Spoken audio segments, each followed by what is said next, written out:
Hola de nuevo, hoy vamos a seguir hablando de la biología del desarrollo. Hasta ahora relacionamos biología del desarrollo y la multicelularidad. Miremos si se limita a los organismos multicelulares. Sabemos que hay organismos multicelulares simples, que son los protistas que se consideran más coloniales que multicelulares propiamente dichos. Un caso transicional entre estos dos estados es el caso de las especies de Volvox. Acá podemos encontrar que hay al menos dos tipos celulares, lo que quiere decir que hay algún proceso de diferenciación celular. Estos dos tipos celulares originados desde el cigoto se separan básicamente por su ubicación relativa en el cuerpo de la colonia. Son las células generativas y las células vegetativas, que es una forma de diferenciación entre células con destino somático y células con destino reproductivo. Las células vegetativas están en la superficie de la colonia y desarrollan flagelos, mientras que las células generativas están dentro de la colonia y son células sin flagelos. Las células generativas son células de reproducción asexual o gonídeas y las somáticas biflageladas se encargan del movimiento.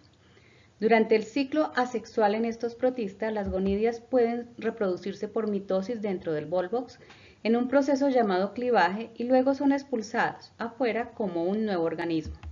En este momento pasarán por un proceso de inversión, lo que quiere decir que lo que estaba afuera se queda dentro y surgirá entonces una nueva colonia por múltiples divisiones celulares. La colonia vieja, que produjo a partir de sus gonídeas múltiples nuevas colonias, finalmente desaparecerá por apoptosis y por tanto podemos hablar de que hay un proceso de senescencia. Como pueden ver en este ejemplo, hay diferenciación celular, diferenciación de células reproductivas, reproducción y senescencia, todas características propias de un organismo multicelular y características que estudia la biología del desarrollo. Pero también en Volvox hay diferenciación en células reproductivas sexuales y en células somáticas, es decir, que hay diferenciación sexual. Acá las células que son gonídeas desarrollan un fenotipo femenino o célula huevo o masculino o espermatozoide. En el primer caso es una célula grande y en el segundo las gonídeas masculinas sufren mitosis para formar múltiples espermatozoides. Una vez se liberan dentro del cuerpo del Volvox ocurre la fertilización y se forma el cigoto, es decir, que hubo reproducción sexual, características propias de los organismos multicelulares y que estudia la biología del desarrollo. Como ya mencioné, las gonídeas de reproducción sexual en Volvox se pueden diferenciar en gonídeas macho y gonídeas hembras, por lo que hay un proceso de determinación sexual. Se pueden encontrar Volvox machos y Volvox hembras. Una vez los cigotos son producidos, se da la meiosis y múltiples mitosis para volver a tener un organismo colonial. Es decir, que hay alternancia de generaciones, desarrollo a partir de una célula de un organismo multicelular, es decir, embriogénesis y crecimiento. Estas características son propias de un organismo multicelular y que estudia también la biología del desarrollo. Una vez los cigotos son producidos, se da la meiosis y múltiples mitosis para volver a tener un organismo colonial. Es decir, que hay alternancia de generaciones, desarrollo a partir de una célula de un organismo multicelular, embriogénesis y crecimiento para formar individuos adultos sexuales, machos y hembras. Estas características son propias de un organismo multicelular que se estudian en la biología del desarrollo. Por lo tanto, sí se puede hablar de biología del desarrollo en organismos multicelulares simples. De hecho, estos organismos constituyen un grupo fundamental para el entendimiento de los genes que controlan los procesos básicos de la multicelularidad, la reproducción clonal, la reproducción asexual, etc. Y en otros eucariontes unicelulares hay un organismo muy interesante que los biólogos han estudiado mucho. Se trata del ameboide Dictyostelium. Es un género de protistas unicelulares similares a las amebas. Pueden ver una imagen de un organismo con sus pseudópodos en la fotografía. Comúnmente se encuentran como células individuales de vida libre, pero en ciertas circunstancias se agregan para formar un organismo multicelular que se mueve y cambia de forma. Miremos. Acá tenemos el organismo unicelular, en el centro tenemos el organismo móvil que se forma por agregación de individuos unicelulares, es la babosa. Esa babosa se mueve hasta encontrar un lugar adecuado para sobrevivir y se ancla, cambiando de forma y haciéndose sésil. Estos cambios indudablemente constituyen un proceso morfogenético. con 3 posibles formas a partir de un agregado de organismos unicelulares. En esta imagen podemos ver cómo es el gusano y cómo se aplana contra el suelo y va formando el organismo sésil que se extiende en posición vertical con una especie de rizoma, un pedicelo y en la punta más alta una estructura que será una estructura reproductiva asexual. Cuando se estudian las condiciones ambientales que gobiernan todos estos cambios y los genes implicados, se puede observar que los factores que inducen la agregación de los individuos unicelulares son el hambre, la carencia de nutrientes en el medio. Así, unos genes iniciales se activan y con ello inducen a los genes de la agregación que producen la formación de la colonia.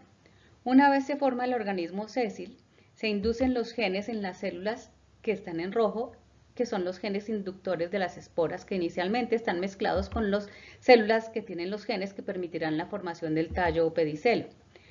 Cuando se han organizado ya las células del tallo y el rizoma abajo y las células que llevarán las esporas en el esporofito en rojo arriba, se activan los genes de la formación de las esporas. Entonces, ¿qué tenemos? Un organismo unicelular que por condiciones ambientales se organiza en un organismo multicelular a través de un proceso de agregación morfogenético, diferenciación celular y distinción entre células somáticas y reproductivas. Es decir, sufre desarrollo, pero no todos los protistas celulares se agrupan. Otro organismo interesante es una clorofícea, muy linda. Se llama acetabularia y es un organismo unicelular, aunque no lo crean. Es una célula gigante entre 2 y 9 centímetros de longitud, con 3 partes diferenciadas claramente, un rizoide en donde está el núcleo, un tallo y la cabeza que es en forma de sombrilla. Es decir, es una célula que está diferenciada morfológicamente con una forma bien particular que hace que cada parte de la célula tenga funciones particulares. Cuando miramos el ciclo de vida de este organismo podemos ver que a partir del cigoto la célula se hace sésil y desarrolla el rizoma y el tallo, y de ahí se desarrolla la cabeza en forma de sombrilla. Si miramos en la cabeza encontramos que por mitosis se originan varios núcleos secundarios que forman cistos. Cada uno de esos cistos están constituidos por núcleos secundarios sin membranas celulares, esto es, que se dieron por mitosis sin citoquinesis subsecuente.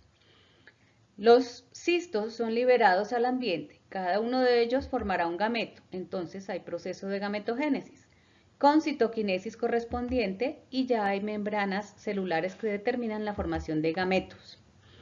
Al abrir el cisto se permite la salida de los gametos al exterior. Hay gametos más y gametos menos, que pueden hacer singamia. No es cópula, la gráfica está errada, es singamia, la unión de dos células gaméticas para formar el nuevo cigoto.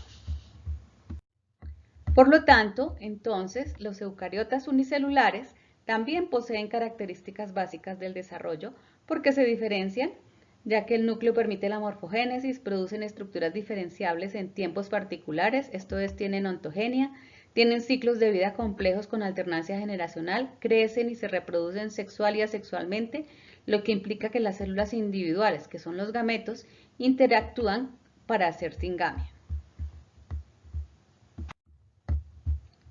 Por lo tanto, podemos afirmar que la biología del desarrollo no es exclusiva de los organismos multicelulares porque hay protistas muy complejos que sí poseen elementos básicos de un proceso de desarrollo. De hecho, estos protistas complejos han sido modelos muy estudiados para entender las bases fundamentales de la adquisición de la multicelularidad, del origen de la reproducción sexual, del origen de la diferenciación sexual, etc. Gracias.